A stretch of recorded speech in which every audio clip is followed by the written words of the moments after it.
시청자 여러분 안녕하십니까.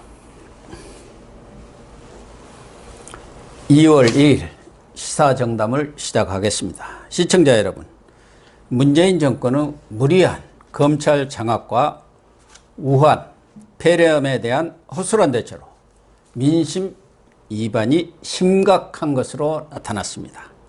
청와대와 민주당은 이 상태로 가다가는 4월 총선 폭망 가능성이 제기되면서 패닉 상태에 빠진 것 같은 느낌입니다. 그런 가운데 검찰 학살 인사 전국을 주도하던 추미애 법무장관은 노련한 윤석열 검찰총장의 뚝심과 지략에 밀려서 꼬리를 완전히 내린 형국입니다. 보수우파 수사이신 양영태 박사님 나오셨습니다. 네, 양 박사님. 안녕하십니까. 네. 주말에도 늘 나오셔서 감사드립니다. 아유, 네. 요즘에는 뭐 유튜브를 하루에 의사를 하시면서 뭐 몇 개씩 올리는 것 같아요. 저도 2개뿐이 안 올리는데 저보다도 더 많이 올리는 것 같아요. 예, 병원 시간 전에. 예. 출근해가지고 바로. 예, 아침에 운동하고서 바로 이제 병원으로 가서. 예. 그, 두 꼭지 하고. 예, 신문, 아침 신문 예. 새벽에 읽어 가지고. 그 다음에 점심시간이 12시부터, 12시 반부터 2시까지입니다. 그 시간에 한 2개 하고, 그 다음에 집에 가서, 한 2개 정도 시간 나고. 그래서 5개 내지 6개를 이렇게 꼭지를. 틈새 전략도 잘 활용하시고. 아니, 또. 그쵸. 틈새 전략이죠. 틈새죠. 제가 이러는 맞습니다. 시간 틈새예요. 네, 맞습니다. 환자 보는 시간에 일체 안 하고. 예, 네. 그 연령에 또 너댓 개씩 한다는 것은 사실은 뭐 너무 대단한 겁니다. 대단한 정력이세요. 아니, 요새 우한 폐렴도 지금 창궐하고 있는데 예. 필요 오시면 안 될 텐데요. 아니, 필요 안 합니다. 아주 건강하니까. 예. 어쨌든 지금 가장 필요한 것은 청와대하고 민주당인 것 같아요. 예, 맞습니다. 설 연휴가 지난데 지금 여론조사 결과를 보면은 아주 그냥 급추락이라고 이렇게 보여줄 수가 있는데 왜 그런가요? 이건 예상됐던 것 같습니다. 근데 거기다 코로나 바이러스가 그냥 바로 그냥 청와대하고 민주당에다 코로나 바이러스가 막 완전히 침투를 해가지고 예. 아주 그냥 폭망 상태로 했는데 이건 뭐냐. 이 대응을 너무 못해요. 아니, 이 정부가 옛날에 그 박근혜 대통령 때 메르스 사태 했더니 그렇게 정부를 비판하더니 박근혜 정부 때보다 훨씬 못해요. 이 좀 방역하는 부분이라든가 또 이 컨트롤 타워가 정확하게 질병관리본부로 해야 되는데 예. 컨트롤 타워도 처음에 우왕좌왕하다가 나중에 질병관리본부로 넘겼죠. 예. 그리고 이건 그 앞에서 대통령이 또 나서가지고 또 그 손만 씻으면 된다고 했잖아요. 예. 그런 여러 가지들이 그리고 또 이 과정에서 또 뭐가 있냐면 지금 국가라는 건 지금 보십시오. 북한마저도 중국 국경을 닫아버렸잖아요. 예. 지난 26일인가. 네, 바로 닫았대. 바로 닫아버렸죠.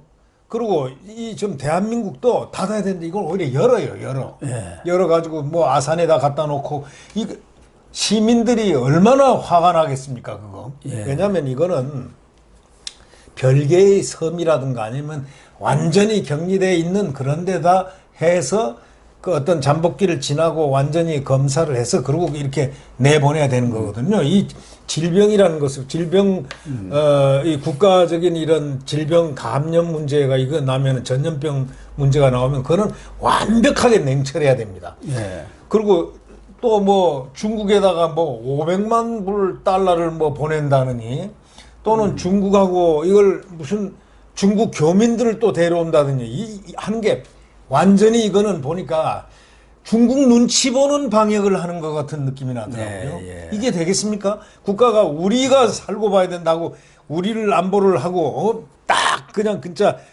전염병 안보를 갖다가 완벽하게 해야 되는데 이 국가 안보도 뚫어주고 전염병 안보도 뚫어주고 500만 불 준다는 그런 얘기나 하지 않나. 왜 이렇게 중국의 눈치를 보고 북한의 눈치를 보고 그러는지 저는 이걸 보면서 말이죠.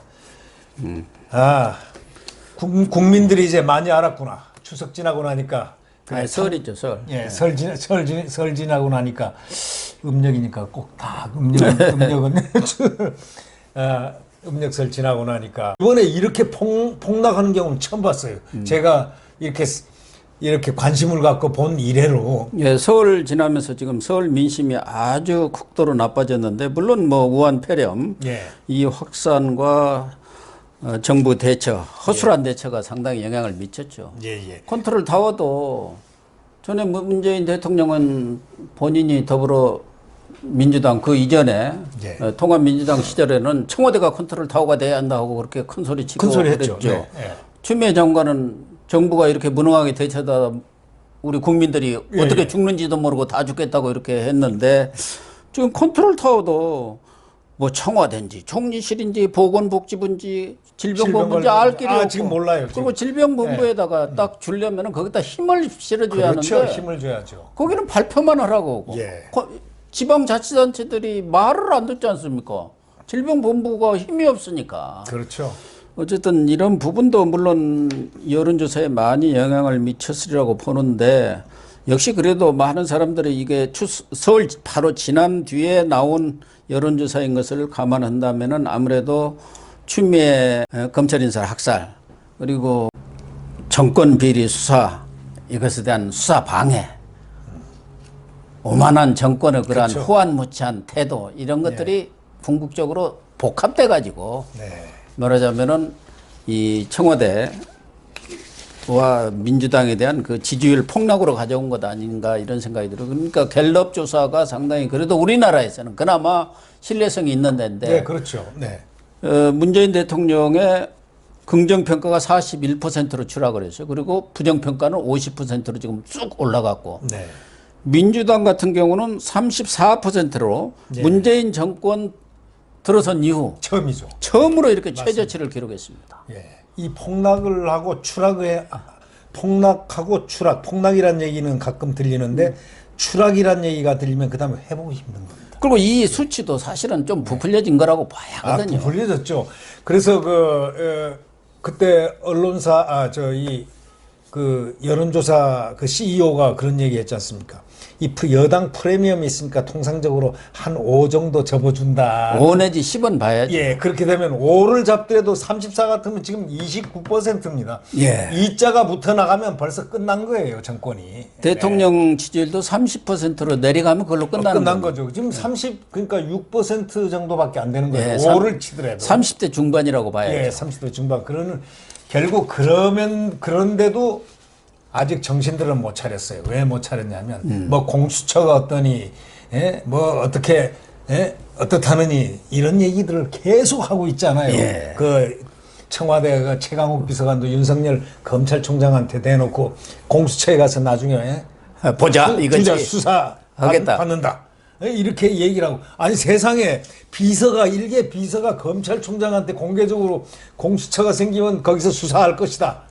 이런 얘기를 어떻게 합니까? 일개 비서가 아니라 지가 피의자 아닙니까? 그것도 피의자에다가 나오라 그러는데 예. 소환하는데도 나오지도 않고 그리고 무슨 기소 쿠데타 뭐 이런 얘기로 예, 기소 쿠데타. 지가 쿠데타인데 뭐 지가 대통령인가? 그러니까 거기 들어가니까 선출 권력으로 자기가 잘못 착각을 하는 것 같아요. 청와대 들어가면은 그때 저도 뭐 그 근방에 있어봤지만 말이죠. 예. 이렇게 주심이 관찰해 보면 거기 들어가면 겁나요. 청와대 오래 계셨잖아요. 예, 겁나고 말 조심해야지.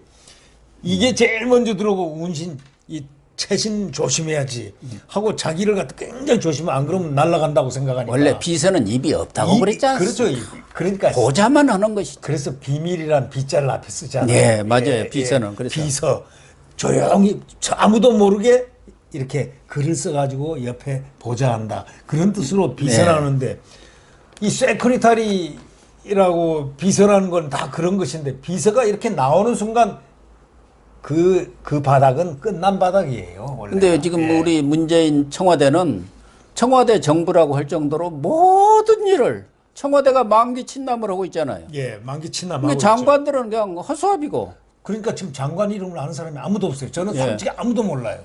정경도 하나 알아요. 이 안보 또 한 분 아시는 분 있을 텐데 여성분 머리 아니에요. 추미애. 강경화. 서희 알구나. 그래도 제법 제가 많이 하는 편입니다.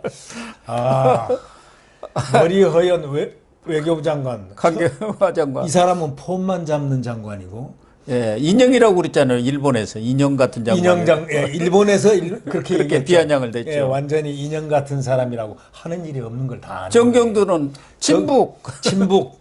눈치보기 장관. 눈치보기 김정은 눈치보기 아주 그냥 눈치가 빠르다고 그러고. 예. 뭐 하여튼 이 추미애는 딱 이러고 다뤄다니잖아. 쌍칼 들고 백말 타고 왔잖아요. 또 여자라면 좀 뭐 꼭 그런 거야 하는 건 아니지만 좀 다소곳한 맛이 있어야지. 뒤로 맞습니다. 떡 자치고 옛날에 이인재라는 분이 그 국회의원 그분이 하도 뒤로 자치고 다니다가 이러고 다녔는데 이번에는 이 추미애 여성 장관이 이러고 다니더라고요. 그래서 어나더 이인재를 보는 느낌 났습니다. 근데 제가 이렇게 보니까 이 추미애가 이 정부를 추락하는 요인의 한 50% 이상을 준 것 같아요. 저는 개인적으로 볼 때 추미애가 와서 잘할 줄 알았지만 그건 추미애는 누가 그거 했느냐? 그건 대통령이 선택한 거예요. 그렇죠. 오늘의 그 이 추락, 지지율 추락이 급락하고 추락하고 한 거는 이유는 이 설 이후에 이거 가장 큰 원인은 대통령입니다. 저는 생각합니다. 왜냐하면 대통령이 추미애란 사람을 두드려 윤석열을 잡을 수 있는 사람만을 눈치 안 보고 칼 내칠 수 있는 그런 스타일만을 골라는 게 그게 큰 실책이다. 왜냐하면 지장을 골라가지고 머리를 잘 써가지고 검사도 한편으로는 이렇게 안으면서 또 할 일 다 하는. 할 일 다 하면서 윤석열 총장도 만나서 검찰 지휘권 다 법의 검찰청법인대로 다 지켜가면서 웃으면서 이렇게 할 수 있는 이런 분을 보내야 이것이 조용해지는데 수사방해했죠. 직권남용했죠. 검찰총장이 직권남용했죠. 수사방해했죠. 그리고 검찰청법 위반은 그냥 밥 먹듯이 검찰청법은 그 사람 눈에는 검찰청법이 없습니다. 네.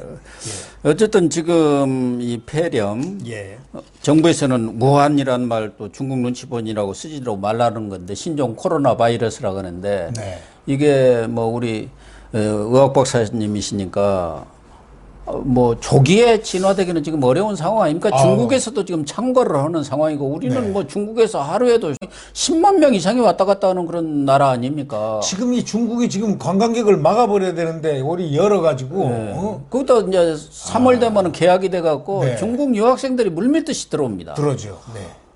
그렇게 되면은 지금 우리나라에서는 이제 오늘까지 한 12명 이렇게 확진자가 나왔는데 이게 확산될 가능성도 있고 그렇게 되면은 민주당은 총선에서 뭐 그 책임을 면키는 정말 어려운 거 아닙니까? 박근혜 전 대통령 때도 메르스 사태로 아주 지지율이 폭락을 했거든. 40% 50%다가 20% 초반으로 내려갔습니다. 내려갔습니다. 전망을 어떻게 보세요? 저는 제가 볼 때 지금 창궐을 안 한다고 치더라도 크게 확산이 되는 게 앞으로 10일 이내 그게 조짐이 보일 거라고 생각합니다. 아, 그래요? 왜냐하면 이 복균자 소위 말해서 자기 안에 갖고 있는 잠복을 하고 있는 이런 사람들이 지금 접촉자가 지금 수한이 많다는 거 아닙니까? 이게 이제 발현이 되려면 다음 주를 일주일 깜빡 지나고 나면 그때 징후가 열흘 내로 징후가 나타날 것 같아요. 그런데 상당히 오히려 안 좋아지는 상황으로 간다. 이렇게 생각합니다. 지금 왜냐하면 방역망을 갖다가 완전히 100% 차단을 하도록 노력을 해야 되는데 이 차단을 하지 않고 오히려 틈새를 다 열어놨잖아요. 이 열어놓은 것이 아마 치명적인 게 될 것 같고 이 방역망을 전부 보니까 무슨 아까도 고 박사님께서 말씀하셨지만은 이 방역을 할 때는 이 컨트롤 타워가 정확해야 됩니다. 전쟁 때는 전투사령부가 딱 사령관에 한 명이 딱 있어가지고 생사 여탈권을 다지고 그 아래 이 명령체계가 돼야 되거든요. 질병본부는 여기 눈치 봐, 복지부 장관 눈치 봐, 청와대 눈치 봐, 어디 눈치 봐, 총리 눈치 봐. 보고하다가 날 샌다는 거 아닙니까? 이래가지고는요. 미국의 그 국가질병본부는요. 딱 비상체제에 딱 들어가면 거기에선 정권입니다. 그럼요. 지난번 오바마 대통령 봤잖아. 빈 라덴. 그렇죠. 그 처치할 때. 딱 꿇어 엎드려가지고 옆에서 딱 쭈그리 앉아 있잖아. 그리고 별넷 뭐 사람들 우왕가 이렇게 그게 있었는데 딱 그 책임자가 예. 총괄 지휘를 하고 예. 대통령도 저 옆에 쭈그려 옆에 구석에 이제 이렇게 기대고 이렇게 영화를 보고 있었지 않습니까? 이렇게 명령 체계가 확 서야거든요. 근데 지금 뭐 이건 뭐 그냥 뭐랄까라 칼팡질팡 하고 있는 상황이고 제가 볼 때는 지금 여당은 내후 외환 상태예요. 내후도 지금 만만치 않아요. 만만치 않죠. 이게 지금 지금 공천이 끝나 보면요. 아니 공천 전에도 얼마 전에도 이제 원종선이라고 예, 원종선. 2호 영입 예.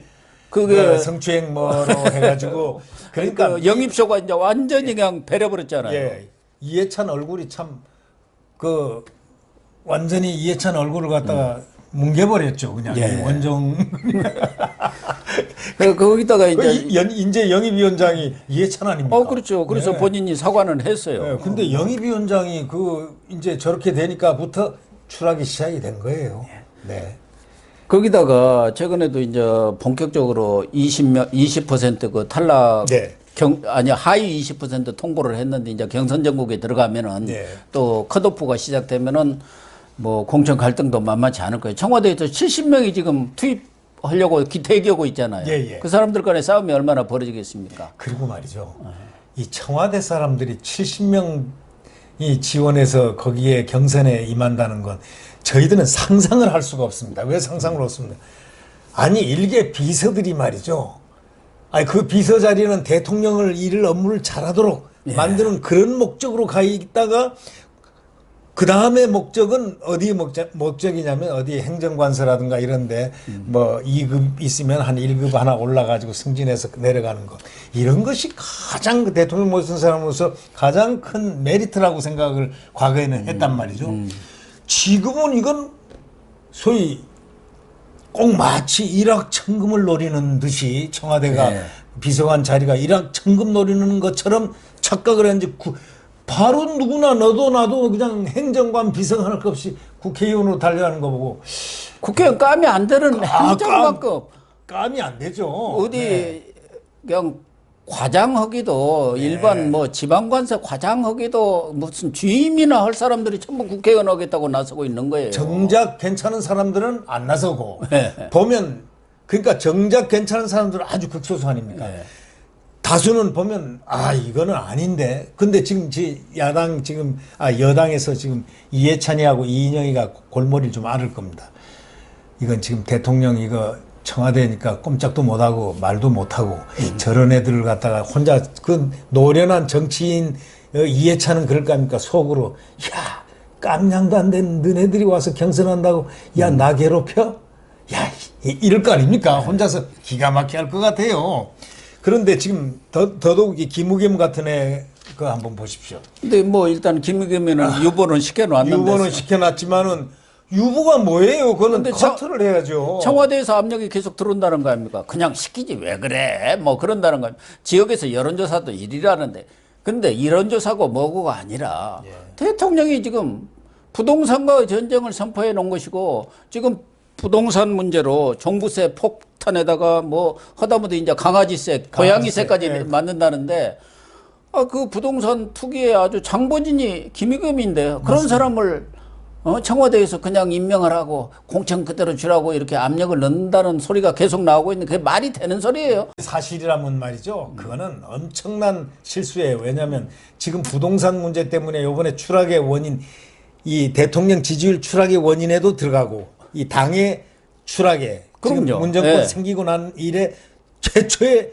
가장 추락이고 바닥 아닙니까? 이게 부동산이 폭등을 해서 일반 서민들은 자괴감을 느끼고 네. 거기다 이제 폭탄, 세금 폭탄을 내리니까 또 있는 사람들은 그게 또 불만이어갖고 양쪽에서 다 잃어버린 거예요. 근데 지금. 거기에 해당되는 사람이 김우겸이가 가해자 아니냐 그 얘기예요. 가해자 중에 또 가해자. 김우겸에는 또 뭐가 있냐면 이분이 또 청와대 대변인을 했단 말이죠. 예. 이 대변인한 사람이 그러니까 정말 부동산 정책의 그 폭등의 주범이라는 인식을 잘못하면 줄 수 있는 그러한 그 엄청난 대변을 하고 있는 셈이에요. 그래서 맞아요. 이게 근데 대통령의 이러한 행태가 지난번 조국 같아도 마음에 빚 운운했다가 역풍을 맞았고 네. 이 김의겸이도 청와대에서 물러날 때 그렇게 부동산 투기가 한 사람한테 나가서 살 집이 있어요 하고 또 점심까지 오찬까지 특별히 이렇게 주면서 격려를까지 해줬지 않습니까? 네. 그러니까 대통령이 말하자면 법과 원칙에 의해서 국정을 운영해야 하는데 개인적인 정으로 사감을 가지고 이렇게 운영을 한다는 인상을 지금 주고 있는 거예요. 그러니까 이제 지도자라는 거는 최고 지도자라는 거는 이 상벌 개념이 가장 맞아요. 정확해야 되고 그게 리더십의 가장 기본인데 이 상벌 개념이 딱 기준점 하나 있어요. 의리 하나밖에 없는 것 같아. 네, 맞아요. 마음의 빚? 같이 쓴 마음의 빚. 조국이 보십시오. 저 정경심이 그 조국 민정수석 된 후에 내 목표는 강남권 건물을 갖는 것이라고 했잖아요. 그런 걸 알면서도 왜 그런지 모르겠어요. 그리고 조국이가 그 5천만 그 다음에 단위가 뭔지 모르겠습니다. 5천만 억인지 만 원이죠. 억은 원인지, 아니겠죠. 뭐 5천 원인지는 모르겠지만 이걸 가지고 그 전화가 나오잖아요. 지금 나왔는데 그 아이한테 상속해 준다는 그런 추론이 가능하다고 그러던데 그런 식의 이런 소위 척박한 대화들이 오고 갔다. 특히 민정수석이 그러면서 그 일본 할 때 말이 죽창가를 불러대고 공수처를 만들어대고 저는요 그때 이런 얘기를 했었습니다. 공수처 만들려고 공수처를 주도한 사람이 누구냐면 이 조국입니다. 그렇죠. 조국이가 조국인데, 공수처 주도했죠. 예, 조국이가 이거 사회주의자, 그 레닌주의자이니까 예.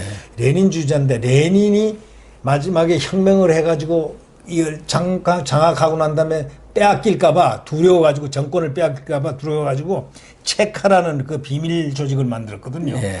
이 체카 그 모델이 바로 이거예요. 공수처 모델. 그렇군요. 예. 그러니까 이게 엄밀히 따지면은 굉장히 안 좋은 이념 분자를 그 민정수석으로 앉혀놨기 때문에 지금 화근이 된 겁니다. 이게. 그래서 어제 예. 사실은 지금 공수처 얘기할 때가 아니거든요. 아니죠, 근데 지금. 네. 우한 폐렴으로 네. 신종 코로나 바이러스로 지금 온 국민이 걱정을 하고 있는데 장관들 총리랑 불러다가 뭐 말은 권력기관 개혁이라고 하지만 말하자면 공수처 빨리 설치해라. 차질 없이 7월까지 출범시켜라. 그 얘기한 거 아닙니까? 그러니까 똑같네. 이거 총선 끝나고 나서 이거 어떻게 될지 모르니까 그렇죠. 빨리 이걸 해가지고 걷어들일 거 걷어들여야 정권 유지가 되지 않겠느냐 이런 얘기. 그러니까 지금 진중권이가 한 말 있잖아요. 만약에 저 민주당이 승리하게 되면은 윤석열이 공수처 1호다. 그러니까 공수처에 끌려가가지고 이제 당한다 이거예요. 그러니까 이겨야 된다 이거야. 어떻게 이겨야 되냐? 민주당 빼고 다 찍어라 이거야. 민주당 빼고 찍어라 이랬잖아요. 지금 말이죠. 이 진중권 씨가 그 사람이요. 머리가 좋은 분입니다. 이 양반은 좌파 이념적이지만 진보 굉장히 철학적인 부분이 있고. 그렇죠. 공부를 많이 한 분이니까. 그리고 저 독일에 가서 그 자유대학에서 또 학생으로 거기 또 철학 공부를 하고 그랬지 않습니까? 독일어도 잘하고. 근데 말을 하는 걸 보면 평이한 문장을 쓰면서도 아주 칼 비수. 오히려 야당 제1야당 한국당보다 100번 낫습니다. 지금 현재 저 민주당 조지는 거는 말이죠. 맞아요. 예. 그래서 그런 얘기 했잖아요. 임종석 추미애가 윤석열 정치하도록 자꾸 내몰지 마라 이거야. 내몰면 대통령 되면은 대통령 윤석열이가 화나서 되면은 너희들이 몰아제쳐가지고 정치를 하게끔 윤석열 만들면 물론 윤석열은 지금 현재로는 전혀 생각이 없는 사람이지만 이 정치를 하면 대통령 되면 너희들은 바로 그 순간 죽음이다 했잖아요. 예. 그러니까 결국은 뭐냐. 이만큼 정치를 못하기 때문에 좌파 농객, 진보 농객이 된 사람이 이렇게까지 얘기를 할 때는 오히려 진중권의 말을 명심보감으로 민주당이 알아야 됩니다. 집권 세력이. 예. 근데 지금 방금 말씀이 나왔습니다만 만약에 민주당이 총선에서 패배할 경우 네. 저는 뭐 공수처 출범도 어려우리라고 보지만 또 하나는 특검이 발족할 가능성이 많고 그렇게 그럼요. 되면은 문재인 대통령에 대한 수사가 불가피한 거 아니에요? 불가피하죠. 어떻게 안 하겠어요? 네. 이재수 감찰 네네. 사건도 그렇다 하지만 예. 저 울산 사건이야말로 울산 사건. 누가 그 총책인가는 뭐 그냥 눈 감고도 알 수 있는 일 아니에요? 네네. 그러면은 특검이 발족되면은 이번 윤석열 총장은 거기까지는 지금 안 간 것 같아요. 임종석까지만, 임종석. 청배까지만 갔습니다만. 예. 임종석도 수사 증거는 확보해 놓은 상태에서 총선에 영향을 줄 윤석열 총장이 참 머리가 좋은 것 같더라고요. 딱 거기서 수습했잖아요. 네, 수습을 했어요. 수습하고 너희들은 임종석하고 너희들은 이광천 저기 선거 총선 끝나고 보자. 수사한다. 해놓았지만은 이미 임종석은 할 만큼 다 확보해 놓은 상태고 그러기 때문에 이제 문제는 임종석이가 나중에는 십자가를 딱 지고 또는 아니면 자기가 최종착역이었다라는 그런 두 가지 아니면 다른 추론이 나올 수도 있지 않습니까? 위로 넘길 수밖에 없죠. 네. 자기가 다 자기가 만약에 독박을 안 쓰려면은. 만약에 위로 넘기면 그때는 대한민국은 혼란 지경에 들어갑니다. 국민들이 가만히 있습니까? 예, 그거는 그래서 아니죠. 예. 총선 이후 특검이 발족이 될 가능성이 높고 그렇게 되면은 문재인 대통령에 대한 수사까지도 불가피해지는 거 아닌가. 뭐 기소를 못 할 뿐이지 현직이라 해서 수사를 못 하는 그렇죠. 거야. 수사는 해서 놔두고 어떤 그 문제가 있으면 그 다음에 임기가 끝나면 소출 그대로 받게 되니까 조사는 하게 되겠죠. 그 조사는 하고 특검 되면은 특검이 또 정권 말기 아닙니까? 그리고 벌써 지지율은 이 지지율은 4년 말차에 나오는 지지율입니다. 이게. 그렇죠. 맞아요. 4년 말. 4년 말차. 임기 말자에 이제 임기 나오는. 말에 나오는 지지율이 지금 나오고 있거든요. 지금 이거를 갖다가 이 지표를 깨달아야 돼요. 근데 저분들이 이 이해찬 같이 노련한 사람들은 알 것 같아요. 어두운 그림자가 지금 밀려오고 있구나. 예. 이 저승사자가 이 앞에까지 지금 와 있구나. 상당히 위기다. 이런 걸 느낄 텐데 보통의 민주당 의원들 이인영 원내대표만 해도 뭘 잘 모르는 것 같아. 자꾸 위협 커뮤니케이션만 남발하고. 맞아요. 위협이에요. 국민들 국민들한테. 많아 국민들 위협하고. 네, 맞아요. 아주 안 좋아요. 이게 말이죠. 운동권식 민주주의를 갖다가 배워서 그런 거거든요. 그런 것 운동권식, 같아요. 소위 주사파 운동권식 이런 거는 대한민국 국민은 그런 걸 용납하지 않습니다. 지금 대한민국 국민들 속에는 이 응어리가 굉장히 지금 많이 생겨 있어요. 예, 이 맞습니다. 응어리가 그냥 꽉 차 있죠. 응어리를 갖다 빨리 푸는 작업을 하는 것이 집권여당이 지금 해야 될 일인데 그걸 지금 오히려 더 응어리를 더 맺히게 만들고 맺히게 만들고 있어요. 그래서 저는 과연 이 정권이 4.15 총선은 그대로 치를 것인지 경우에 따라서는 이렇게 악화된 민심을 누그러뜨리기 위해서 좀 시간을 벌기 위해서 총선 연기론 그게 사실은 얼마 전에 선관위 어떤 고위 인사의 그런 소스로 해갖고 언론 보도까지 나왔어요. 선관위에서 연기를 검토하고 있다는. 근데 선관위는 이제 공식적으로는 부인했습니다만은 그냥 그렇게 나오는 얘기가 아니고 쓱 흘려보는 거거든요. 근데 만약에 그런 식으로 했다면 그 사람 나중에 정말 공수처에서 수사 제대로 받아야 될 사람이에요. 왜냐하면 어떻게 그 선관위가 그런 얘기를 할 수가 있습니까? 만약에 했다면 지금 뭐 거기 선관위 상임위원이 누굽니까? 상임위원은 여기 코드라고는 들었습니다. 네. 아니 문재인 캠프에 있었던 사람 아니에요. 네. 그래갖고 국회에서 청문도 안 걸치고 그냥 임명해 버렸잖아요. 그 사람이 사실은 주도를 하는 거고 지난번 비례 한국당도 안 된다 해가지고 한국당이 다시 미래 한국당으로 지금 고쳐서 창당을 했지 않습니까? 그러니까 지금 보니까 저는 이렇게 생각합니다. 지금 이분들이 생각하는 게 이 중국하고 북한을 너무 믿은 나머지 친중 아닙니까 이들이 믿은 나머지 그들의 힘을 빌려볼까 하는 그런 이렇게 만만대 형식으로 이런 발상들이 나오지 않나 그런 생각을 또 한 번씩 해봅니다.